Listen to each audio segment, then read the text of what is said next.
64 vjeçari Gjovalin Prendi u vran mbrëmjen e Saintës në një atentat mafios në Lezhë. Nga dinamika e ngjarjes, autorët që dyshohen si vrasës me pagesë kanë pasur informacion të saktë mbi lëvizjen e viktimës dhe faktin se ai ndodhej në një lokal në ato momente. Policia ka kryer kontrolle në zona të ndryshme të Milotit për fshirë banesat e disa personave me të cilën djali i ndjeri viktimës kishte pasur përplasje, por pa arritur të identifikojë autorët. Gjovalin Prendi është babai i të njohurit Orhan Brahimi, ekzekutuar një vit më parë në Athinë në sy të fëmijëve të tij.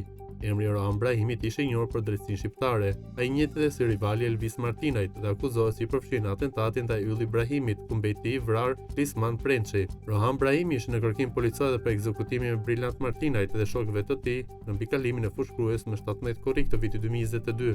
Deri më tani mbetet e paraqatur se ekzekutimi i Gjovalin Prendit ka lidhje me të shkuarën e errët të djalit të tij, por pjesa kryesore e policisë është pikërisht kjo e hakmarrjes.